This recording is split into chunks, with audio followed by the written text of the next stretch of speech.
మాటకు లోబడటానికి సహాయం చేయండి. మీ కృప తోడుగా ఉంచమని మిమ్మల్ని స్వరం విని మా హృదయాల్లో నెమ్మదిపరచబడడానికి సహాయం చేయండి.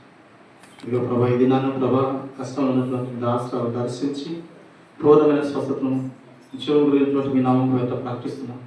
సంపూర్ణ స్వస్థత అనుగ్రహించండి. అది మాలో ఎవరికి బలహీనత ఉందో, ఎవరు వేదనతున్నారో, ఎవరు దుఃఖంతో ఉన్నారో మాకు తెలియదు, కానీ మీరు ఒకసారి దర్శించి సహాయం చేయండి. ప్రతి ఒక్కరిని ముట్టమని యేసుక్రీస్తు సర్వశక్తి గల పరిశుద్ధ నామం పేరిట ప్రార్థించి వేడుకుంటున్నాం పరమ తండ్రి.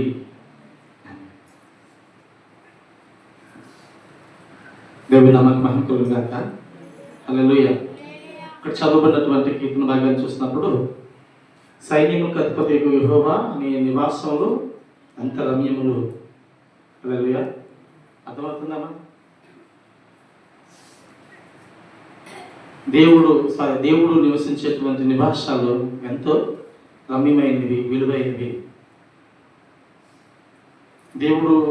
దేవుని కలిగినటువంటి వారు ధన్యులు అని చెప్తున్నాం కదా. దేవుడు నివసించేటువంటి నివాసంలో ఎంతో రమ్యమైనవి.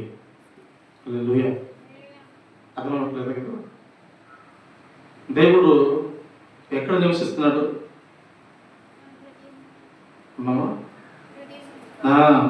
పరలోకమందు ఉన్నాడు ఒకటి. రెండోది ఎక్కడంటే మన హృదయాల్లో నివాసం చేయడానికి ఉన్నాడు. హల్లెలూయా. మీ హృదయములు పరిశుద్ధాత్మకి ఆలయమని ఎరగరా? ఈ నివాసములు దేవునికి ఈ యొక్క సుందరమైనటువంటి నివాసములుగా ఉన్నాయంట. హల్లెలూయా. దేవుడు నివసించే రమ్యమైన ఇల్లు, నివాసం ఏదైనా ఉందంటే అది మనం. హల్లెలూయా. దేవుడు ఉండే ఇల్లు నిత్యము చీకటితో ఉంటుందా? వెలుగు ప్రకాశిస్తూనే ఉంటుంది. మండుతున్నటువంటి ప్రకాశమైనటువంటి వెలుగు ఉంటుంది. దేవుడు ఉన్నటువంటి ఇల్లు నెమ్మదితో, సమాధానంతో, ఆరోగ్యకరంగా, నెమ్మదికరంగా ఉంటుంది. హల్లెలూయా. హల్లెలూయా. హల్లెలూయా. ఎందుకంటే ఆయన మనతో ఉన్నాడు, మనం ఆయనతో ఉన్నాం. కొన్ని సందర్భాల్లో యేసు ప్రభువు వాడలో ఉన్నారు కదా. వాడలో ఉండి వాడ అమరములు నిద్రపోతుంటే ఆ సముద్రం మధ్యలోకి వెళ్ళేసరికి అలల చేత సముద్రం ఉప్పొంగుతూ వాడ కొట్టబడుతుందట, మునిగిపోసాగుతుందట. అప్పుడు ఈ శిష్యులందరూ కూడా మరణ భయం పట్టుకుంది వాళ్ళకి. అయ్యో ప్రభువా నశించితిమి, అయ్యో ప్రభువా మనం చచ్చిపోతున్నాం, అయ్యో ప్రభువా అపాయకరమైనటువంటి ఇక భయంకరమైనటువంటి తుఫాను రేగింది, ఈ తుఫాను చిక్కుపోయాం ప్రభువా అని చెప్పి గోలు పెట్టి ఏడుస్తున్నారంట. హల్లెలూయా. యేసు ప్రభువులు ఉన్నారు, కానీ వీళ్ళకి మరణ భయం ఉంది. హల్లెలూయా. యేసు ప్రభువులు ఉన్నారు, కానీ వీళ్ళకి భయం ఉంది. మనం మనుషులమే, బలహీనమైన వారు. పేతురు గారు కానీ, శిష్యులే కానీ, వీళ్ళందరూ మనుషులే. ఆ సేమ్ టైంలో మనం దేవుణ్ణి కలిగి ఉంటున్నాం, కానీ ఆ ప్రభావాన్ని, ఆ స్పర్శను మనం ఎరగలేము. కళ్ళు ఉన్నాయి కానీ చూడలేకపోతున్నాం, చెవులు ఉన్నాయి కానీ వెళ్ళలేకపోతున్నాం. ఆయన ఉన్నాడని అంటున్నాం, కానీ ఆ స్పర్శను మనం అనుభవించలేకపోతున్నాం. ఆ రోజు వాళ్ళు అలాగా గోల్పెట్టి ఏడుస్తూ అయ్యో ప్రభువా నశించింది అని చెప్పి కేకలేస్తుంటే యేసు ప్రభువు లేచి వెంటనే సముద్రాన్ని గద్దించాడంట. హల్లెలూయా. గద్దించగానే సముద్రం నెమలించిపోయింది. అంతవరకు సునామీ లాగా కెరటాలు ఎగసిపడి వస్తున్నటువంటి కెరటాలు ఏమైపోయాట, ఒక్కసారి నిమలమైపోయాయి. హల్లెలూయా. గాలిని గద్దించేటువంటి దేవుడు, సముద్రాన్ని గద్దించే దేవుడు, సృష్టిని శాసించే దేవుడు మన దేవుడు. అయినా కానీ ఆయన మనతో ఉన్నప్పుడు మనం కొన్నిసార్లు మనుషులవి, బలహీనమైన వారిని భయపడతాం. దేవుడు మనకంటే ముందుగా సమస్యను ఎరిగినవాడు కనుక ఆయన చేసిన ప్రతి కార్యాలు మేలుకరంగానే చేస్తాడు.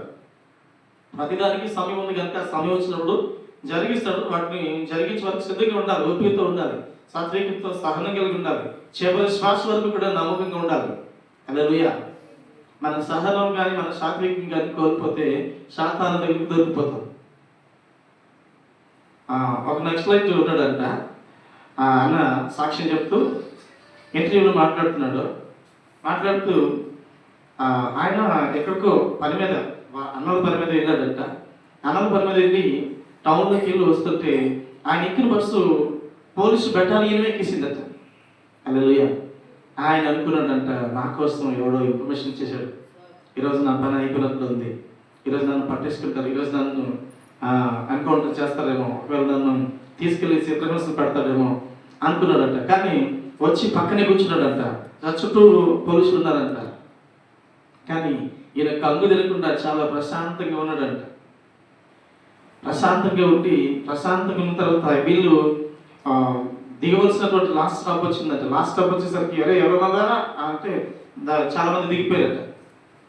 ఇప్పుడు అయిపోయింది కాబట్టి నెక్స్ట్ స్టాప్ నేనే కాబట్టి నెక్స్ట్ స్టాప్ వేసేస్తుంది అనమాట అని అనుకుంటున్నాడంట అన్న.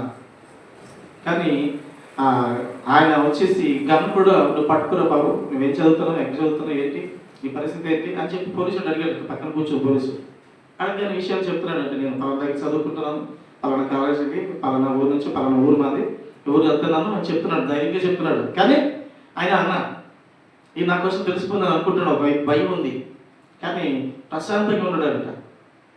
చివరికి ఏమైందంటే సరే సరే బాగా చదువుకో అని చెప్పేసి ఆయన భుజం తట్టేసి వెళ్ళిపోయారట.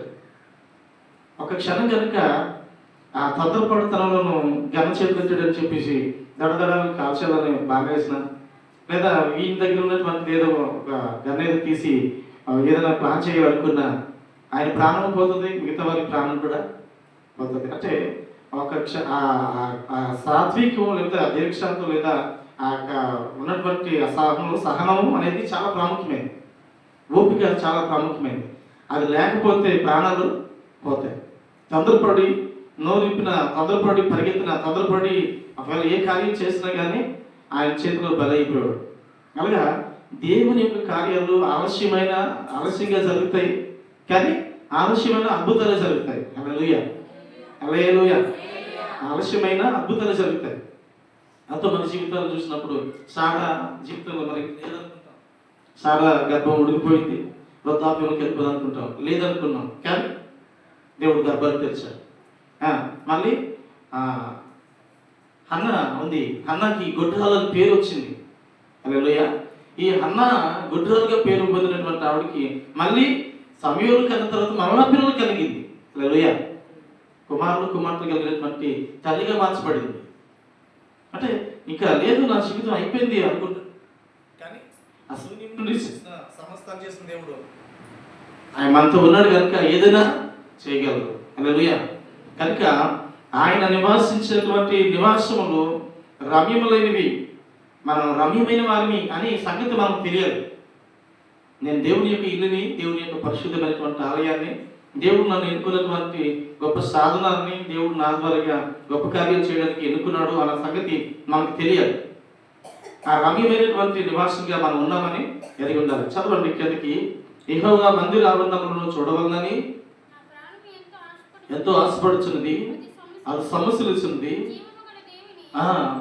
దర్శించుటకు నా హృదయమును నా శరీరమును ఆనందంతో కేకలు వేచున్నవి. హల్లెలూయా. ఆ మందిరాన్ని దర్శించడానికి ఏం జరుగుతుందంటే నా ప్రాణం ఎంతో ఆశపడుతుంది, అది సమస్యలుచుంది. సమస్యలు పడడం, అలసిపోవడం ఎప్పుడు జరుగుతుంది? కష్టపడినప్పుడు జరుగుతుంది, శ్రమ పడినప్పుడు జరుగుతుంది, అలసిపోయినప్పుడు జరుగుతుంది. అలసిపోయిన, శ్రమ పడిన, సోలిపోయిన కానీ దేవుని కొరకు ఎదురు చూస్తున్నటువంటి అనుభవంలో నా శరీరము అక్కడ ఉంటుంది. జీవగల దేవుని దర్శించడానికి నా హృదయమును నా శరీరము ఆనందముతో కేకలు వేయుచున్నవి. లోపల ఎంత బాధ ఉంది, లోపల ఎంతో శ్రమ ఉంది, అలసట ఉంది, వేదన ఉంది, దుఃఖం ఉంది.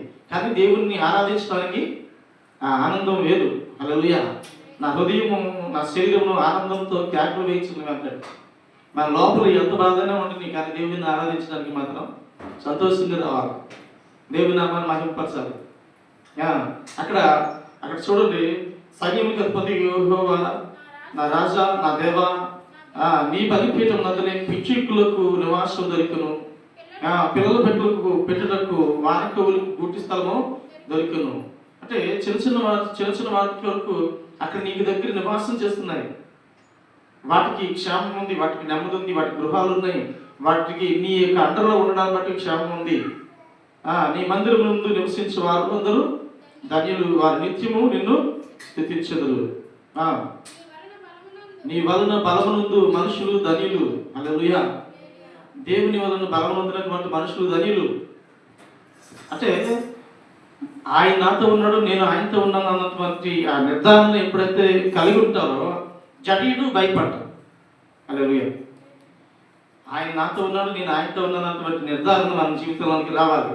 అది ఎప్పుడైతే కలిగి ఉంటామో అది గొప్ప ధైర్యం. ఎందుకు ఏంట్రా నీ ధైర్యం అంటే దావీదు చెప్తున్నట్టుగా చెప్పాలి. ఏంట్రా నీ ధైర్యం? ఎలుగుబంటిని చీల్చేశాను, సింహాన్ని చీల్చేశాను. ఎందుకు అంటే నాతో నా దేవుడు ఉన్నాడు. యుద్ధం నాది కాదు. మరి ఆడు గొలియాతురా, నా దేవుడు గొప్పవాడు. గొలియాతు కంటే నా దేవుడు గొప్పవాడు. హల్లెలూయా. అంటే ఆ నిర్ధారణ ధైర్యం కలిగజేస్తారు. ఆయన నాతో ఉన్నాడు, నేను ఆయనతో ఉన్నాను, ఆయన నేను కలిసి ఉన్నాను అన్నటువంటి ఆ యొక్క నిర్ధారణ ఎప్పుడైతే కలిగి ఉంటామో అది ధైర్యాన్ని కలిగజేస్తుంది. అతి ప్రియములు యాత్ర చేయు మార్గములు వారికి అతి ప్రియములు. మనం జీవన యాత్ర చేస్తున్నటువంటి యాత్ర చేయటువంటి మార్గాలు అతి ప్రియములు, చాలా విలువైనవి. మన యాత్ర చేసేటువంటి మార్గాల్లో ఎండ ఉంటుంది, వాన ఉంటుంది, చలి ఉంటుంది, ముళ్ళు ఉంటుంది, తుప్పులు ఉంటాయి. అలాగన్నట్టుగా మన జీవితాల్లో శ్రమ ఉంటుంది, కష్టం ఉంటుంది, వ్యాధులు ఉంటుంది, దుఃఖం ఉంటుంది, మనోబలం ఉంటుంది, కరువు ఉంటుంది, ఇబ్బందికరమైన పరిస్థితులు ఉంటాయి, అవమానాలు ఉంటాయి, నిందలు ఉంటాయి, బాధలు ఉంటాయి, ఎన్నెన్నో ఇరుకులు ఉంటాయి. వాటిలన్నింటినీ చేసేటువంటి వాటిన్నింటినీ దాటుకుంటూ యాత్ర చేయాలి, నడవాలి. యాత్ర అంటే ఇక్కడ నుండి ఆ పరమయాత్రకి నడిచినట్టుగా దేవుని కొరకు నడిచే యాత్ర, దేవుని కొరకు జీవించే యాత్ర. హల్లెలూయా.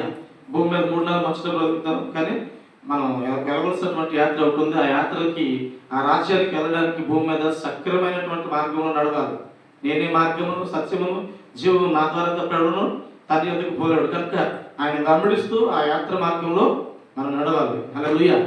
అక్కడ కింద రాయబడుతున్నట్టుగా ఏముందంట, బాకా లోయలో బడి వెళ్ళుచు దాన్ని జలమయముగా చేయుదురు. బాకా అంటే శ్రమ గలటువంటి లోయ, అవి గొడ్రాలు ఉన్నటువంటి లోయ, కఠినమైనటువంటి నేల, లేదా అరణ్య ప్రాంతమైనటువంటి సూది మేకులు లాంటి రాళ్ళు ఉన్నటువంటి అలాంటి లోయ, చాలా కఠినమైనటువంటి నేల.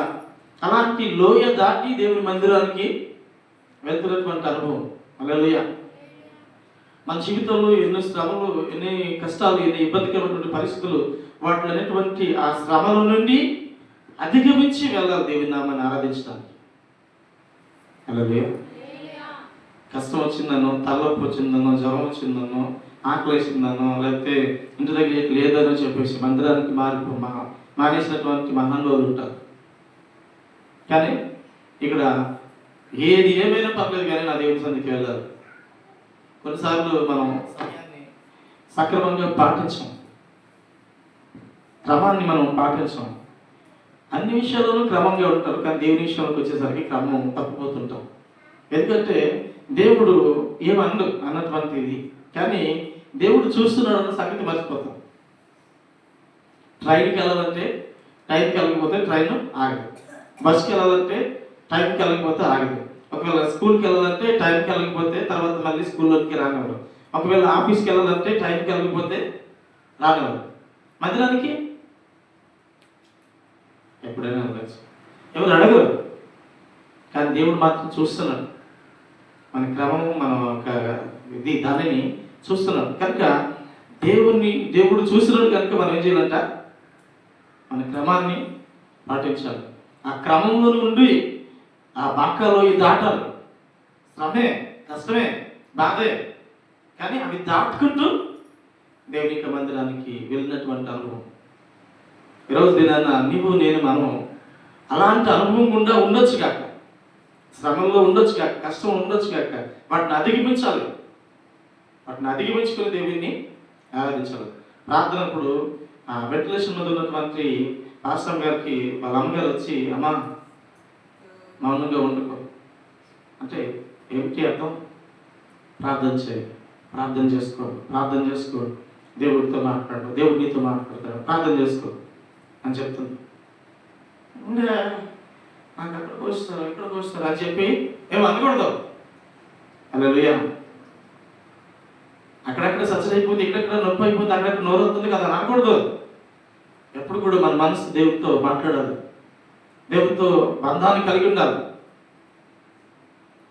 మనం ఎవరైనా ఏమనుకుంటారు, ఆవిడ మాత్రం ఆవిడ ఉంది, ఈవిడేంటి మధ్యలో నేను ప్లాన్ చేసుకోవాలంటదేంటి, మాటమాటికి చెప్తుందేంటి అన్నట్టు ఉండదా? ఆమె దేవునితో మాట్లాడుతున్నటువంటి అనుభవం అది మంచిది. నువ్వు ఎంత కష్టం ఉండు, ఎంత శ్రమలో ఉండు, కానీ దేవునితో మాట్లాడు, దేవునితో బంధాన్ని కనెక్ట్ అయ్యి ఉండు. హల్లెలూయా. యేసు ప్రభువుని చూసినట్లయితే మత్తయి సువార్త చూద్దాం సరే 4వ అధ్యాయం.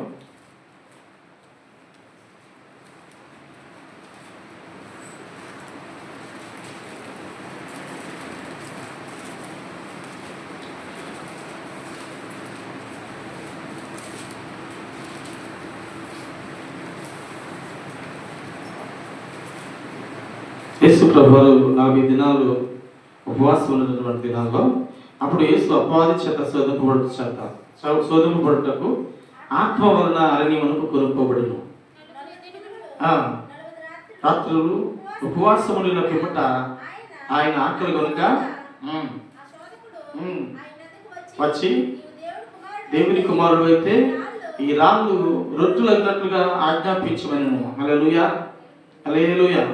యేసు ప్రభువారు తండ్రితో సహవాసం చేయడానికి, తండ్రితో ఏకమై ఉండడానికి, తండ్రి యొక్క ఉద్దేశాలు తెలుసుకోవడానికి, తండ్రి యొక్క చిత్తం జరిగించడానికి తనను తాను తండ్రితో మాట్లాడుతున్నటువంటి అనుభవంలోనికి వస్తున్నటువంటి సమయం. అప్పుడు యేసు అపవాది చేత శోధింపబడుటకు ఆత్మ వలన, ఏ ఆత్మ వలన అంటే పరిశుద్ధాత్మ వలనే, దేవుని ఆత్మ వలన ఏం చేయబడంటే సాతాను శోధనకు అప్పగింపబడ్డాడు. దేవుడు యేసుక్రీస్తు ప్రభువారు ఆత్మ వలనే శోధింపబడ్డాడు. తనకున్నటువంటి ఆ ఆత్మ ఉంది, ఆ ఆత్మ వలన అరణ్యానికి నడిపించబడ్డాడు. అరణ్యంలో నడిపించబడిన తర్వాత ఆ సాతానుడైనటువంటి సోదరుడైనటువంటి సాతానుడు వచ్చి యేసు ప్రభువారు శోధిస్తున్నారు. అర్థమవుతుందా? యేసు ప్రభువారు దేవుని ఆత్మ ద్వారాగా దేవుని యొక్క కార్యాలు జరిగించడానికి ఆత్మ వలన ప్రేరేపించబడి అరణ్యానికి నడిపించబడ్డారు. దేవునితో మాట్లాడడానికి ఆత్మ వలన నడిపించబడ్డారు. నడిపించబడినటువంటి ఆయనను ఈ 40 దినాలు 40 రాత్రులు ఉపవాసం ఉన్నటువంటి ఈయనని అపవాది అయినటువంటి సాతాను శోధకుడు శోధిస్తున్నాడు. పరిశుద్ధాత్మ నడిపిస్తే మనకెందుకు శోధనలు వస్తాయి? ఇది కదా, దేవుని నమ్ముకుంటే ఎందుకు శోధనలు వస్తాయి? దేవుని బిడ్డలైతే ఎందుకు శోధనలు వస్తాయి? దేవుని నమ్ముకున్న వారైతే ఎందుకు కష్టాలు వస్తాయి? ఎందుకు ఇబ్బందులు వస్తాయి? హల్లెలూయా. యేసు ప్రభువు దేవుని ఆత్మ పొందుకొని ఆత్మ వలన ఏం చేస్తున్నాడంటే అరణ్యానికి వెళ్తున్నప్పుడు శోధకుడు వచ్చాడు. యేసు ప్రభు ఇప్పుడు తండ్రి అయిన దేవుడు ఆకాశమందు పరలోకమందు ఉన్నప్పుడు యోబు కోసం మాట్లాడుతున్నప్పుడు సాతాను అపవాది అయినటువంటి సాతాను కోసం మాట్లాడుతూ, నువ్వు ఎక్కడి నుండి వచ్చావు అంటే భూతికి అంతాల నుండి అటు ఇటు తిరుగుతూ వచ్చాను అంటాడు. ఎక్కడికి వచ్చాడు? దేవుని సన్నిధిని సమీపించాడు. దేవదూతలు వచ్చి సమీపిస్తున్నాయి, ఆ సేమ్ టైంలో సాతాను కూడా వచ్చి సమీపిస్తున్నాడు. యేసు ప్రభువుని శోధిస్తుంది ఇదే సాతాను. 40 దినాలు 40 రాత్రులు ఉపవాసంలో దేవునితో మాట్లాడుతున్నటువంటి అనుభవం కలిగినటువంటి ప్రభువుతో ఈ సాతాను మాట్లాడుతుంది, శోధిస్తుంది. ఈరోజు దినాన నీతో నాతో దేవుడు ఉంటే ఎందుకు ఈ కష్టాలు, ఎందుకు ఈ శ్రమలు, ఎందుకు ఈ ఇబ్బందులు, ఎందుకు ఈ నష్టం అంటే కొన్ని సందర్భాల్లో పరీక్ష అనేది లేకపోతే ప్రమోషన్ అనేది రాదు, శ్రమ అనేది లేకపోతే ఆ యొక్క ఫలితం అనేది రాదు. హల్లెలూయా. కష్టం అనేది మన జీవితంలో లేకపోతే ఆ యొక్క ఫలితం అనేది రాదు.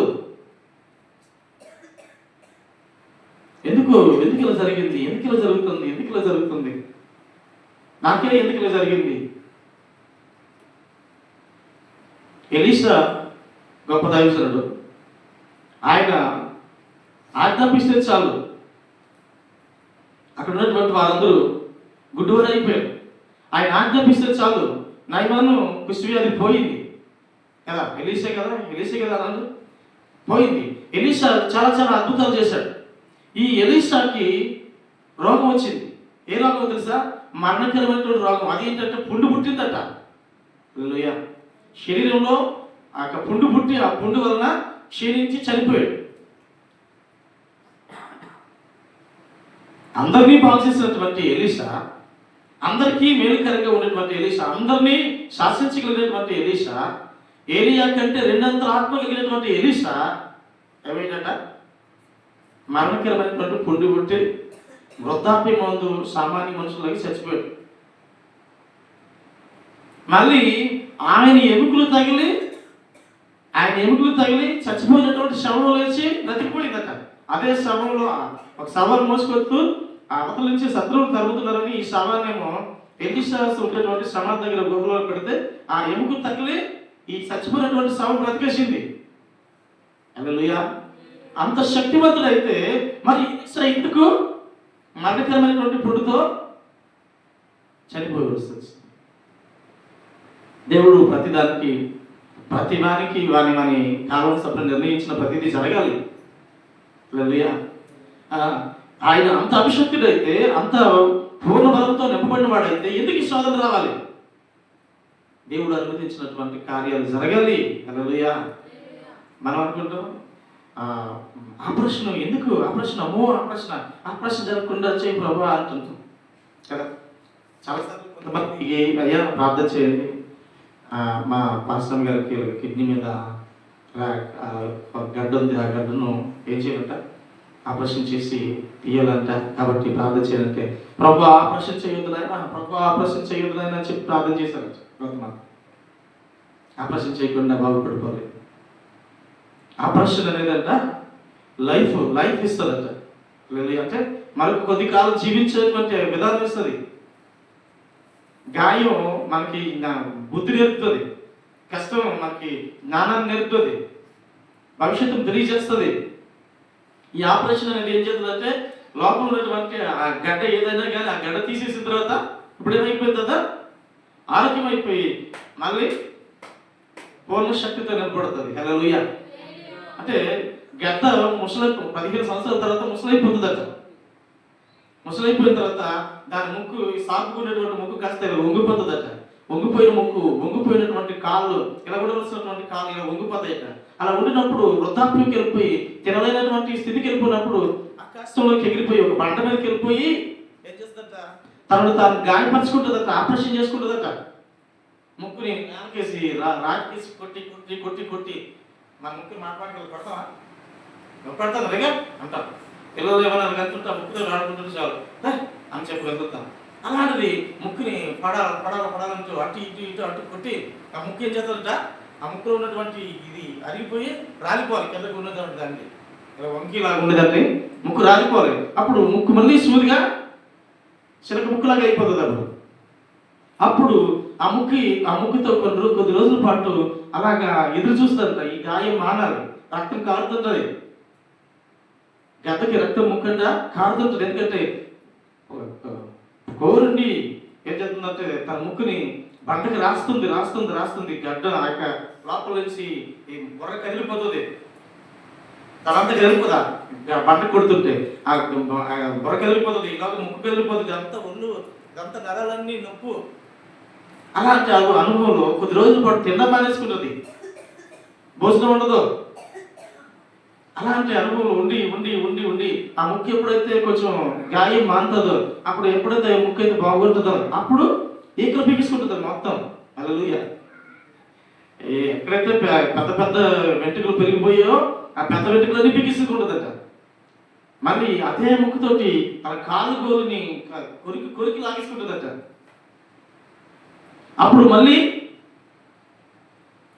మరొక 15 సంవత్సరాల ఆయుష్కాలం పొందేసుకుంటుంది. హల్లెలూయా. ఆపరేషన్ పొందినోడు అలాగే చేసుకుంటాడు, గద్దము ఇలా చేసుకుంటుంది. కష్టం శ్రమ అనేది కలిగినటువంటి అనుభవం ఏం చేస్తుందంటే ప్రమోషన్ మరొక ఉన్నతమైనటువంటి అనుభవానికి రావాలి. పరీక్ష అనేది అనుభూతి అయితే ప్రమోషన్లోనికి రావాలి. కాబట్టి కొన్ని సందర్భంలో మన జీవితంలోకి వచ్చినటువంటి ఏ సమస్య అయినా, ఏ కష్టమైనా, ఏ బాధ అయినా మనకి మేలు కొరకే, కీడుని మేలుగా మార్చేసేవాడు దేవుడు. హల్లెలూయా. మనకు కీడు వరకు ఆశీర్వాదాన్ని పంపించే దేవుడు ఆయన. మన బ్రతుకుల్లో మారాలాగా ఉండినా కానీ దాన్ని మధురంగా మార్చేసేవాడు ఆయన. మూడు బారిపోయిందిరా ఇంక లేదు మన బ్రతుకు లేదా అనుకుంటాం, కానీ అది సిగిలింపు చేసేవాడు దేవుడు ఆయన. హల్లెలూయా. ఇక ఇది లేదా, ఇది కాదు మేము దాటలేము అనుకుంటాం, కానీ దాటించేవాడు ఆయన. ఏదైనా చేయగలడు. ఆయనకి ఏది అసాధ్యమైంది ఏది లేదు. యేసు ప్రభువారు సైతం భూమి మీదకి వచ్చినప్పుడు 40 దినాలు 40 రాత్రులు ఉపవాసం ఉండినప్పుడు, ఆకలి ఉన్నటువంటి అనుభవంలో ఉన్నప్పుడు, ఆ ఆకలి వేసినటువంటి ఆ స్థితిలో అపవాది అయినటువంటి సాతాను శోధకుడు వచ్చి శోధిస్తున్నాడంట. నువ్వు మనిషి కుమారుడు అయితే, ఆయన ఎందుకు వచ్చి నీవు దేవుని కుమారుడు అయితే ఈ రాళ్ళు రొట్టెలగినట్లుగా ఆజ్ఞాపించమంటాడు. హల్లెలూయా. అంటే ఎంత శక్తివంతుడివి, అంత శక్తివంతుడివి, దేవునితో మాట్లాడవు, దేవుని అభిషేకం పొందావు, దేవుని సేవ చేస్తున్నావు, దేవుని కొరకు నిలబడుతున్నావు, దేవుని కొరకు పంపబడ్డానన్నావు కదా, ఆకలితో ఉన్నావు కదా. ఆకలితో ఉన్నవాడు అయితే నువ్వు ఈ రాళ్ళు రొట్టెలుగా ఆగినట్లుగా ఆజ్ఞాపించు. అప్పుడు ఆయన ఏమంటున్నారు, అది ఆయన మనుషుడు రొట్టె వలన మాత్రము కాదు కానీ దేవుని నోటి నుండి వచ్చి ప్రతి మాట వలన జీవించును. హల్లెలూయా. ఆయన మాటలో ఏముందట? జీవం ఉంది.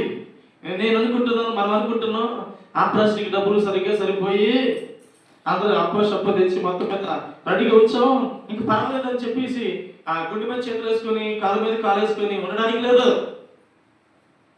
హల్లెలూయా. డబ్బు ఉన్నది కానీ ప్రాణాలు లేవు కొంతమందికి. హల్లెలూయా. కోటీశ్వరులు ఉన్నారు కానీ వాళ్ళ ప్రాణాలు నిలబడలేదు. కానీ ఆఫ్టర్ అందులోనూ వాళ్ళ దగ్గర కాలు కోటి పనికిరానటువంటి డబ్బులు పట్టుకొని నా దగ్గర డబ్బులు ఉన్నాయి కాబట్టి ఇక తిరగలేదు అనడానికి లేదు. డబ్బు మనల్ని రక్షించదు, బంగారం మనల్ని రక్షించదు, ఈ లోక సంపద మనల్ని రక్షించదు. రక్షించేవాడు ఆయనే. హల్లెలూయా. జీవమునిచ్చే జీవ ప్రదాత ఆయనే. ఆయనే కాపాడాలి తప్ప మన డబ్బు కాపాడిందంటే మనంత మూర్ఖుడు కూడా ఉండడు. మన జ్ఞానం కాపాడిందంటే మనంత మూర్ఖుడు కూడా ఉండడు. నువ్వు డబ్బు ఇవ్వచ్చు, నువ్వు బంగారం ఇవ్వచ్చు, లేకపోతే ఇంకేదైనా చేయొచ్చు కానీ ఆయన జీవం ఇవ్వకపోతే లేదు. ఆయన మహాదయ కనికరం లేకపోతే ఏ మనుషుడు భూమి మీద నిలవలేడు. నిలవలేడు. ఆయన దయా కనికరం లేకపోతే ఈ గడ్డ బయటికి రాదు. అది కనబడదు బయటికి. అది కనబడకపోతే నాకు వేదన చచ్చిందంటే శాపం ఉంది అన్నట్టుగా ఆ వేదన ఎప్పటి వరకు భరిస్తూ ఉన్నారు. ఇప్పుడు గుడ్డుకు పనిపోతే అప్పటి వరకు భరించారు. ఆవిడకి ఇప్పటి వరకు ఆ వేదన కొట్టేసుకుంటుంది. గుండె టపట పట పట పట పట ఆగిపోతుందేమో, చచ్చిపోతుందేమో అనుకుంటుంది భయం. అప్పుడు ఒకరోజు బాధపడినోడికి అయితే పర్లేదు, 2, 3 రోజులు, 4 రోజులు ప్రతిసారి కూడా అదే మాట మీ మధ్యలో లేచి నాకు ఆయన చచ్చిపోవలసింది, దేవుడు నన్ను బ్రతికించాడు, నా దేవుడు నన్ను బ్రతికించాడు, దేవుడు కొరకు బ్రతుకుతానని ఏడ్చుకుని కన్నీళ్ళు పెట్టి సాక్ష్యం చెప్తుంటే ప్రతిసారి ఈ సాక్ష్యం చెప్పినప్పుడు, ఈ సాక్ష్యం పాస్టర్ గారు చెప్పినప్పుడు నాకు అనిపించేది, ఎన్నిసార్లు చెప్తావు ఈ మాట అన్నట్టు లేదు. కానీ ఆమె ప్రతిరోజు మరణంతో పోరాడేది, ప్రతి నెల మరణంతో పోరాడేది, ప్రాణంతో పోరాడుతున్నటువంటి అనుభవం. హల్లెలూయా. హల్లెలూయా. ప్రాణంతో పోరాడుతున్న అనుభవం. దేవుడు ఒకరోజు సమయం వచ్చినప్పుడు దాన్ని బయలుపరిచాడు. చాలా దెయ్యం పట్టినోడికి 8 దెయ్యాలు ఉన్నాయి. ఒకరికి ఒక దెయ్యం పడితేనే పిల్లలు ఆడిపోయి పళ్ళు కొరికించుకొని గాయపరిచేసుకొని పక్కోళ్ళు గోకేసి పట్టుకోవడానికి వల్ల కాదు. అటు చూస్తే భయపడిపోతారు జనాలు ఒక దెయ్యం పట్టుకుంటే. మరి అలాంటిది 2000 దెయ్యాలు పట్టినోడికి ఎలా ఉంటుంది? ఒక దెయ్యం పట్టుకున్నాడు ఒకలాగా ఉంటాడు. మరి 2000 దెయ్యం పట్టుకున్నాడు ఎలా ఉంటాడు? ఆడొక ఆదిశక్తిలాగా, ఆడో పరాశక్తిలాగా, లేకపోతే ఆడొక పెద్ద భూత వైద్యులాగా, ఆడొక పెద్ద రకమైనటువంటి ఒక ఏదో లాగా ఉంటాడు, భయంకరమైన శక్తిలాగా ఉంటాడు. కానీ అలాంటి శక్తి కలిగినటువంటి ఆ దురాత్మలు ఈ శానా దెయ్యం పడినటువంటి వ్యక్తిని ఎందుకు చంపలేకపోయి తెలుసా? ఎందుకు చంపలేదు? ఒక దెయ్యం పడితేనే చంపేస్తాయి, 2 దెయ్యాలు పడితేనే ఆటోమేటిక్గా చంపేస్తాయి. అలాంటిది 2000 దెయ్యాలు పట్టినటువంటి మనుషుడు ఎందుకు చావలేదు? నిజంగా శానా దెయ్యం పట్టినప్పుడు దేవుని మహాకృపలో ఉన్నాడు. హల్లెలూయా. హల్లెలూయా. ఆ శ్యామాదయ్యం పట్టినోడు దేవుని యొక్క మహాకృపలో ఉండడాన్ని బట్టి ఆయన బ్రతికే ఉన్నాడు. 2000 దయ్యాలు పట్టిన బతికి ఉన్నాడు. ఆకాశంలో ఎక్కడో ఉండిపోసి చచ్చిపోవాల్సినటువంటి వాడు, గాలిలో కలిసిపోయినటువంటి వాడు వచ్చి దేవుని మహాకృప పొందుకొని భూమి మీదకి వచ్చి సాక్ష్యం చెప్తున్నాడు కొంతమంది. సునీత విలియమ్స్ అని కదా. అలాగా కొంతమంది హెలికాప్టర్లో నేను తప్పిపోయిన ప్రమాదంలో బాగుపడ్డాను, ఫ్లైట్లో నుంచి ఇలాగా యాక్సిడెంట్లో నుంచి తప్పించబడ్డాను, దేవుని యొక్క మహాకృప పొందిన వాళ్ళు. ఈ చాలా దయ్యం పట్టినోడు కూడా 2000 దయ్యం పట్టినటువంటి వాడు బ్రతకాలంటే దేవుని యొక్క మహాకృప. ఈ శానా దయ్యం అంటది, ప్రభువా నా కాలం రాకముందు నన్ను ఎలా శిక్షించడానికి వచ్చావు, దయచేసి మమ్మల్ని పందుల మందలోకి ఆజ్ఞాపించంటే పందుల మందలోకి ఆజ్ఞాపించగానే పందులన్నీ కూడా ప్రపాతంగా మునిగి చచ్చిపోయాయి. హల్లెలూయా. పందులు చనిపోయేటువంటి శక్తి కలిగినటువంటి ఆ దురాత్మలు, పందుల మందలను చంపేసినటువంటి దురాత్మలు. మరి మనిషిని చంపలేవా? చంపేయగలవు, కానీ దేవుని అండర్లో ఉన్నాడు, దేవుని యొక్క మహాకృపలో భద్రపరచబడి ఉన్నాడు. సాతాను యోబును చంపగలడు. యోబు చూసిద్దువా అంటే యోబు చుట్టూ ఏముందట? కంచి ఉంది. ఆ కంచి నువ్వు తీస్తే చాలు అంటాడు. ఆ కంచి తీస్తాను, యోబును సమస్తాన్ని నువ్వు తాకొచ్చు, కానీ ప్రాణాన్ని మొక్కకూడదు, తాకూడదు, దాన్ని తీయకూడదు నువ్వు అని చెప్తాడు. అంతటినీ అప్పగిస్తాడు. అయినా కానీ ఆయన విశ్వాసం గొప్పది, ఆయన భక్తి గొప్పది. హల్లెలూయా. దేవుడే చెప్పాడు, యోబు నా భక్తుడని యోబు యథార్థవంతుడు, నీతిమంతుడు, చెడుతనాన్ని విసర్జించేవాడు. ఆయన కలిగినటువంటి అనుభవం ఒక మంచి బిరుదు ఇచ్చాడు.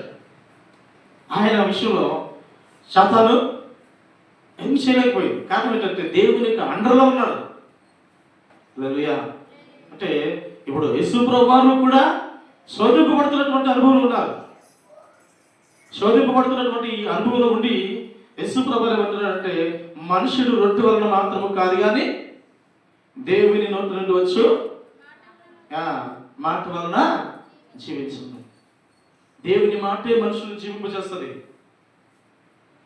గాయం చేయవాడిని నేనే, గాయాన్ని కట్టువాడిని నేనే, ప్రాణాన్ని ఇచ్చేవాడిని నేనే, ప్రాణాన్ని తీసుకునేవాడిని నేనే. హల్లెలూయా. మరణాన్ని ఇచ్చేది నేనే, పునరుద్ధానానికి నడిపించేది నేనే, పునరుత్థానమును జీవమును నేనే. హల్లెలూయా. నా యందు విశ్వాసం వచ్చేవాడు చనిపోయినడు తిరిగి లేపబడతాడు. అంత అద్వితీయ శక్తివంతుడైనటువంటి యేసు ప్రభువాన్ని ఈ శాతాలు వచ్చి శోధిస్తుంది. హల్లెలూయా. తాళం వేసేసాం. హల్లెలూయా. కనుక దేవుని యొక్క మహాకృపలో నిన్ను నన్ను సాతాను శోధించి పరిశోధించినప్పుడు ఏం చేయాలంట? యేసు ప్రభువులాగా సోదరుల కాలమందు నిలబడి ఏం చెప్పాలంట? నా దేవునికి మహిమకరంగా బ్రతుకుతాను, నా దేవుని గర్వపరుస్తాను, నా దేవునికి మహిమకరంగా ఉంటాను. యేసు ప్రభు సైతము శోధించబడినప్పుడు నేను మనం శోధించబడవా? ఖచ్చితంగా శోధించబడతాం. హల్లెలూయా. ఖచ్చితంగా మనం శోధించబడతాం. శోధించబడినప్పుడు మనం సులభంగా మార్చబడాలి. శోధన కాలమందు జయించాలి. హల్లెలూయా. జయించినటువంటి అనుభవంలో చాలా మంది వెళ్తున్నారు. సోలిపోవలదు మనసా, సోలిపోవలదు, సోలిపోవలదు మనసా, సోలిపోవలదు. నిన్నుగని పిలిచిన దేవుడు విడిచిపోవునా, నిన్నుగని పిలిచిన దేవుడు విడిచిపోవునా, తోలిపోవలదు మనసా, తోలిపోవలదు. హల్లెలూయా. ఏం చెప్తున్నారు? మనసునే చెప్పాలంట, నువ్వు సోలిపోవద్దు, తూలిపోవద్దు, కృషించిపోవద్దు, కృంగిపోవద్దు. నిన్ను కానీ పిలిచినటువంటి దేవుడు నిన్ను విడిచిపెట్టాడు. ధైర్యం కలుగుండు. నా ప్రాణమా ఇంట్లో వాళ్ళు సొంతించు, నా ప్రాణమా అంతరంగమా ఆయన యొక్క నామమును పరిశుద్ధ నామమును సన్నిధించమని దావీదు చెప్తున్నట్టు మనం ఎప్పుడు చెప్తున్నారట. హల్లెలూయా. ఇది కొంచెం కష్టమే. పొట్టు మీద ఉన్నాడు ఎన్ని మాటలు ఆడవచ్చు కదా, పొట్టు మీద ఉన్నాడు ఎన్ని మాటలు ఆడతారు, అరే ఇలాగ వచ్చేదంత రాకపోతా నీళ్ళు అంటాడు. కానీ లోపల ఉన్నాడు, బాధలో ఉండి వేదనలో ఉండి అన్నటువంటి అనుభవం ఉన్నటువంటి వాడిని పొట్టు మీద ఉన్నాడు ఎన్ని మాటలు అంటాడు. కానీ ఆ లోపల నుండి కూడా దేవుని విశ్వాసం నుంచి నిరీక్షించినప్పుడు వాడు ధన్యుడు. కడుపు నిండినోడికి అవసరం లేదు అన్న, ఆకలితో ఉన్నవాడికి కూడా ఆకలితో ఉన్నవాడికి అవసరం. అయినా కానీ నీ ఇంటి నేను భోజనం చేయను అని చెప్పడం గొప్ప. ఇప్పుడు నేను కడుపు నిండా తిని వచ్చాను, బాబు కొంచెం అన్నం తినంటే నీతో మాట్లాడను, నేను తిన్నాను అని చెల్లిపోతుంది. కానీ నా మాటకి పెద్ద విలువేం లేదు. ఇంకొకడు వచ్చాడు, ఆడికి 2 రోజులు బట్టి ఆకలితో ఉన్నాడు, అందరిని అడుగుతున్నాడు, ఎవడు వేయలేదు. కానీ నువ్వు వచ్చి తమ్ముడా కొంచెం అన్నం తినరా అంటే నేను ఎవరింటి దగ్గర అడుగుతుంటాను కానీ నీ ఇంటి దగ్గర నేను తిన్నాను అనుకుని వెళ్ళిపోయాడు. ఇందులో ఎవరు పౌరుషవంతుడిగా కనబడుతున్నాడు? 2 రోజులు బట్టి ఆకలితో ఉన్నాడు, 6 నీళ్ళు అడుగుతున్నాడు, కానీ ఎవరు ఇవ్వట్లేదు. కానీ నేను ఇస్తానన్నా కానీ తీసుకోవట్లేదు. వాడు పౌరుషంగా ఉన్నాడు, నేను కడుపు నుండి తిన్నాను, ఇలాగైనా చెప్పగలను అలాగైనా చెప్పగలను వద్దని నో అని. కానీ వాడు ఆకలితో ఉన్నాడు నో అని చెప్పకూడదు, కానీ నో అని చెప్పాడు. వాడు పౌరుషవంతుడు. కష్టంలో ఉన్నవాడు చెప్పాలి. కష్టంలో శ్రమలో నలిగిపోతున్నటువంటి అనుభవం కూడా ఉండి దేవుని కనపరచవాడు గొప్పడు. హల్లెలూయా. వేదనకరమైన పరిస్థితులు అనుభవిస్తూ కూడా దేవుని నామం కనపరచాలి. ఇది కష్టం అవుతుంది కొద్దిగా. నేను ఏ పాపం చేశాను, ఏ తప్పు చేశాను, ఏ నేరం చేశాను, నా దోషం ఏంటి, నా పాపం ఏంటి, నేనేంటి ఇలాగా అన్నట్టుగా ఉంటుంది. కానీ దేవుడు కార్యం చేసే వరకు ఓపిక కలిగి ఉండాలి, సోలిపోకూడదు. అక్కడ ఇంకోసారి చూడండి, కింద మాట 5వ వచనం. అంతటా అపవాది పరిశుద్ధ పట్టణమును తీసుకుని పోయి దేవాలయ శిఖరమున ఆయన నిలబెట్టి ఆ పర్వతం మీద నుంచి నువ్వు దేవుని కుమారుడు అయితే నువ్వు కిందికి దుమ్ముకు అని చెప్తుందంట. ఆయన నిన్ను గురించి తన దూతలకు ఆజ్ఞాపించును, నీ పాదం ఎప్పుడను రాతికి తగలకుండా వారు నేను చేతులతో ఎత్తుకుందురు అని వ్రాయబడి ఉన్నదని ఆయనతో చెప్పారు. అందుకు యేసు ప్రభు అయిన నీ దేవుని శోధింపబలదని మరొక చోట వ్రాయబడి ఉందన్నాడు. హల్లెలూయా. నీ దేవుని నువ్వు శోధించకూడదు. మన దేవుని మనం శోధించే వారిగా ఉండకూడదు. భార్య భర్తను శోధిస్తుంది, భర్త భార్యను శోధిస్తుంది అంటారు కదా. ఇప్పుడు ఇలాగే నన్ను శోధించి వదిలేస్తున్నాను ఆయన. ఈ మాట మనకి కామెంట్కి వస్తాయి. సాతాను ఏం చేస్తుంటే మనల్ని శోధిస్తుంటే మనం దేవుడిని శోధించకూడదు. మనం దేవుని ఎదుట దేవుడు నా దేవుడు నన్ను ప్రేమిస్తున్నాడు, నన్ను కనపరుస్తాడు, నేను ఆయనతో ఉన్నాను, ఆయన నాతో ఉన్నాడు, నేను ఆయన కలిసి ఉన్నాను, నన్ను కనపరిచేవాడు నన్ను కనపరుస్తాను అన్నాడు, ఆయన కనపరుస్తున్నాడు, నా తట్టు తిరిగితే ఆయన తట్టు తిరిగితే అన్నాడు. కనుక నేను ధైర్యంగా ఉంటానని చెప్పి విశ్వసించేవాడు కలవరపరచబడడు. హల్లెలూయా. కనుక ఆ ధైర్యాన్ని కలిగి మనం వెళ్తుండాలి. దేవుడిని శోధించేటువంటి అనుభవం రాకూడదు. ఇలా చేస్తావా అనేటువంటి సూపర్ మార్కెట్కి వెళ్ళి అది కావాలి ఇది కావాలని లిస్టు పట్టుకుని వెళ్తాం కదా. అలాగే మన ప్రార్థన జీవితంలోకి వెళ్ళి అది కావాలి ఇది కావాలి అది అని చెప్పి శోధించకూడదట. మనకు అవసరమైనవి, ప్రత్యేకమైనవి, శ్రేష్టమైన వాటి కోసం అడగాలి, కానీ ప్రతి పరిమాణం కోసం అడగడం అవసరం లేదు. అందుకోసమే దేవుని యొక్క సన్నిధిలోకి ప్రార్థన జీవితంలో రాకూడదు. మొదట మనం ప్రార్థన చేసినప్పుడు స్తుతులు చెల్లిస్తూ మన అపరాధములు మన దోషాలను అన్నింటినీ ఒప్పుకుంటూ దేవుని యొక్క చిత్తాన్ని మనం ఎదుగుతూ నీకు కావాల్సినటువంటి అవసరం ఏదైతే ఉందో దాన్ని తెలియజేయాలి. కానీ ముందే మనం మొదలెడతాం. మనకు కావాల్సినటువంటి పచారీ కొట్టు లిస్టు, అది కావాలి, ఇది కావాలి, ఇది పాపకి అది కావాలి, మా అన్నకి అది కావాలి, మా చెల్లికి ఇది కావాలి, మా తమ్ముడికి ఇది కావాలి అని చెప్పి మొదలెడుతుంటాం. ఇది కాదు. కనుక కొన్నిసార్లు శోధించేటువంటి అనుభవం శోధించేటువంటి అనుభవంలోనికి వెళ్ళకూడదు. యేసు ప్రభువాన్ని శోధిస్తున్నటువంటి శాతాను నిన్ను నన్ను శోధించదా? బాబు ఏం గారు యేసు ప్రభుని శోధించినటువంటి శాతాను నిన్ను నన్ను శోధించదా?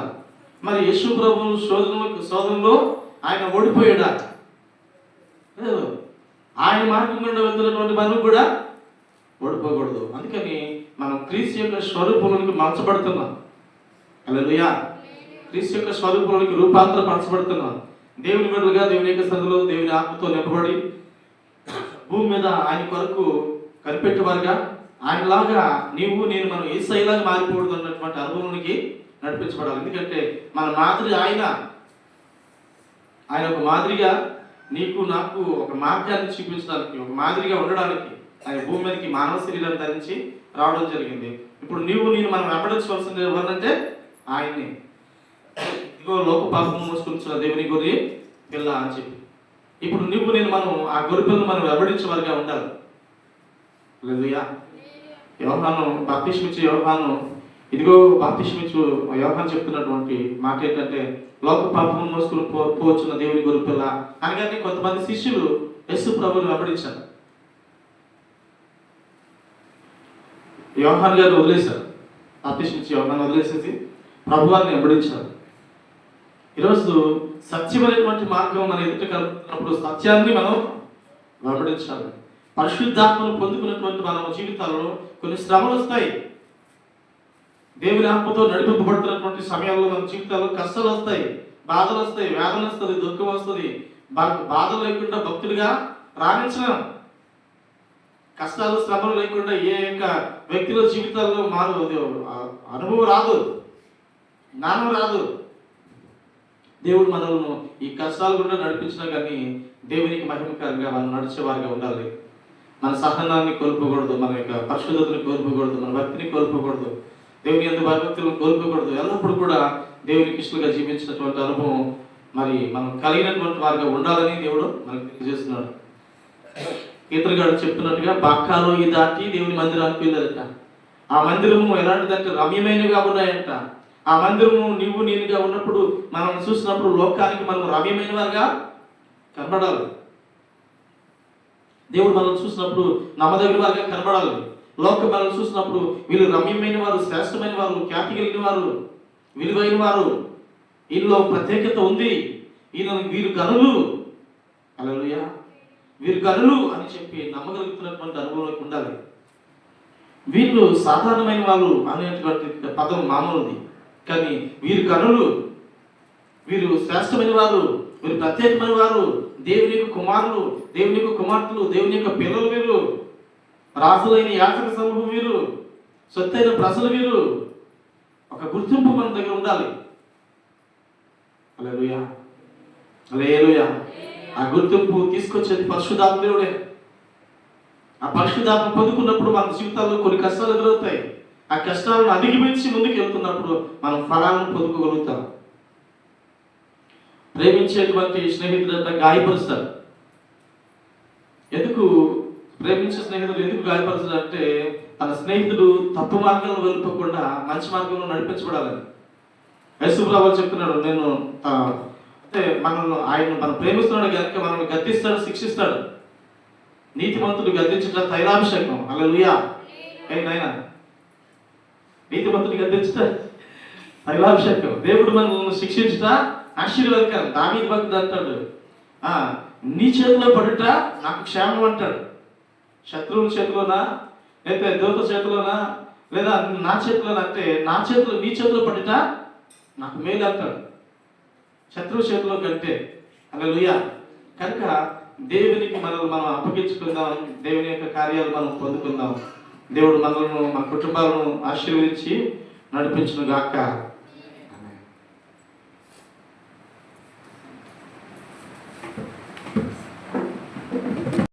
మాతో మాట్లాడినట్టు నాయన, నీ పరిశుద్ధ మందిరముగా రమ్యమైన వారిగా మేము ఉండాలని, బాకాలోయ దాటి నీ పరిశుద్ధ మందిరాన్ని సమీపించాలని. నీ పరిశుద్ధ మందిరంలో పిచ్చుకులకి, వానకవులకి తండ్రి నివాస స్థలంగా ఉన్నాయని ఆయన మేరికి నడుచుకుంటూ నవ నీ యందు విశ్వాసం వచ్చి మా భక్తిని కొనసాగించగలిగిన సహాయం చేయండి. ఈ లోకానికి వచ్చి భూమి మీద ప్రభా మొట్టమొదటిసారిగా 40 దినాలు ఉపవాసం ఉండి 40 దినాలు ప్రభా తండ్రి ఉపవాసం ఉన్నటువంటి అనుభవంలో ఆకలి కొనినప్పుడు తండ్రి సోదరుడైనటువంటి సాతాను వచ్చి శోధిస్తున్నాడు. ఆ శోధనను ప్రభా మీరు జయించారు. ఈ భూమి మీద ప్రభా తండ్రి ఆపరేషన్ అనేది నాయన ఒక నూతనమైనటువంటి జీవాన్ని, నూతనమైనటువంటి అనుభవాన్ని ఇస్తుంది కదా. అలాగనే పక్షిరాజు నూతన బలం పొందుకున్నట్టుగా అంటున్నట్టుగా తండ్రి తనను తాను గాయపరుచుకుంటూ, తనను తాను సిద్ధపరచుకుంటూ, తన యొక్క వెంట్రుకలు లాక్కుంటూ, తన యొక్క ముక్కును గాయపరుచుకుంటూ, తను ప్రభా మళ్ళీ నూతన బలం పొందుకున్నట్టుగా తండ్రి తన యొక్క స్థితిలో ఉన్నటువంటి పెరిగిపోయిన వాటిని, చెడిపోయిన వాటిని పోగొట్టుకొని నాయన మీ సందులో తండ్రి తనను తాను గాయపరుచుకొని తండ్రి నాన్న నీ సందులోనికి అప్పగించుకొని నాన్న తన ప్రాణాలను లక్ష్య పెట్టుకుండా తనను గాయపరుచుకొని మరలా తండ్రి శక్తి పొందుకున్నట్టుగా నాయన ఈరోజు దినాన ప్రభా మేము కూడా నాయన స్తోత్రం. కొన్నింటి విషయంలో ప్రభా గాయపరచబడినా కానీ, కొన్నింటి విషయంలో బాధపడినా కానీ, కొన్నింటి విషయంలో కష్టపడినా కానీ, కొన్నింటి విషయంలో మనశ్శాంతి లేకపోయినా కానీ, కొన్నింటి విషయంలో ఇబ్బందికరమైన పరిస్థితులు ఎదురవుతున్నా కానీ వాటిలన్నింటినీ ఎదుర్కొని వాటిలన్నింటినీ జయించి నీ ఎదుట నమ్మదగిన వారిగా, నీ ఎదుట ప్రభా తండ్రి జయించిన వారిగా మేము ఉండడానికి కృప చూపించండి. మేలు చేయి ప్రభా. స్తోత్రాలు ప్రభా. ఈ ఉదయకాల సమయమందు మాతో సూటిగా తాటిగా మాట్లాడారు. బాకా లోయ అనేది ప్రభా శ్రమల లోయ, ఇబ్బందికరమైనటువంటి కఠినమైన లోయ. ఆ లోయను దాటుకుని నేను ప్రభా నాయన చేరడానికి, నేను కనపరచడానికి మమ్మల్ని అందరినీ ప్రభా బలపరుస్తున్నటువంటి విధానానికి వందనాలు. దవా మా యొక్క మార్గము నాయన ఇరుకు మార్గము, కష్టతరమైనటువంటి మార్గము, విశ్వాసాన్ని కాపాడుకున్నటువంటి అనుభవంలోనికి నడిపించబడాలి. నా శ్రమలో, నా కష్టంలో, నా దుఃఖంలో, నలిగినటువంటి అనుభవంలో కూడా ప్రాణం పోల్చినట్టుగా ఉండినటువంటి కాలంలో కూడా ప్రభా నీ యందు భయభక్తులు కలిగి ఉండాలి. శ్రమలో ఉండి నేను మొరపెట్టాలి. మరణకరమైనటువంటి అంచులో ఉండి కూడా నీ నామాన్ని గర్వపరచాలి. తండ్రి నా కొరకు ఎదురు చూస్తున్నట్టుగా, మా కొరకు ఎదురు చూస్తున్నట్టుగా తండ్రి మీదట నమ్మదగిన వారిగా ఉండడానికి కృప చూపించమని మేలు చేయమని దవా ఈ ఉదయకాల సమయంలో మాతో మాట్లాడుతున్నట్టుగా, మా దగ్గర నుంచి మీరు ఎదురు చూస్తున్నట్టుగా తండ్రి ఎన్ని కష్టాలు, ఉపద్రవాలు, శోధనలు, ఇబ్బందికరమైన పరిస్థితులు వచ్చినా కానీ వాటిని జయించుకుంటూ నీ ఎదుట ప్రభాతాన్ని నీవు ఉన్నావనేటువంటి నిర్ధారణ కలిగి ధైర్యంతో తండ్రి ముందుకు వెళ్ళడానికి కృప చూపించి మేలు చేయమని సంఘము నానాటికి తండ్రి రూపాంతరపరచబడి శక్తి కలిగినటువంటి సంఘం గాను, మహిమ గల సంఘం గాను, పరిశుద్ధ సంఘం గాను, తండ్రి కళంకం లేని సంఘం గాను తండ్రి ఆ సంఘము ప్రభా నానాటికి దీవించబడుతూ అనేకులకు ఆశీర్వాదకరంగా, అనేకులకు ఆశ్రయపురంగా, అనేకులకు ప్రభా తండ్రి మాదిరికరమైనటువంటి అనుభవంలో మేమందరూ మార్చబడాలి. మా మాట, మా తలంపు, మా భాష, మా క్రియలు, మా ఆలోచనలు, మా అంతరంగాలు అన్నీ కూడా నీ కొరకు ప్రతిష్ఠించబడాలి. అని మీరు మమ్మల్ని ప్రభావ ప్రత్యేకమైనటువంటి నన్ను వారిగా చూస్తున్నారు. మమ్మల్ని చూసినప్పుడు లోకంలో ఉన్నటువంటి వారు అన్నారు, వీరి గనులు, వీరు సొత్తు, వీరి కుమారులు, కుమార్తెలు, వీరు దేవుని యొక్క పిల్లలు అని పిలువబడుతున్నటువంటి యోగ్యమైనటువంటి పిలుపు పొందుకోవాలి. అటు మహాకృప దీని సంఘానికి అనుగ్రహించండి. ఈ సమయంలో ప్రభు ఎవరు కష్టంలో ఉన్నారు, ఎవరు దుఃఖంలో ఉన్నారు, నలుగుతున్నారు, వారిని దర్శించండి. బాధలో ఉన్నటువంటి ఓదార్పు కలిగించండి. కష్టంలో ఉన్న వారికి ప్రభా మీరు స్వస్థత అనుగ్రహించండి. మేలు చేయండి. సమస్త మహిమగంత ప్రభావం మీకు పొందుకోమని యేసుక్రీస్తు దివ్యమైన నామం పేరిట ప్రార్థించి అడిగి పొందుకుంటున్నాం మా పరమ తండ్రి.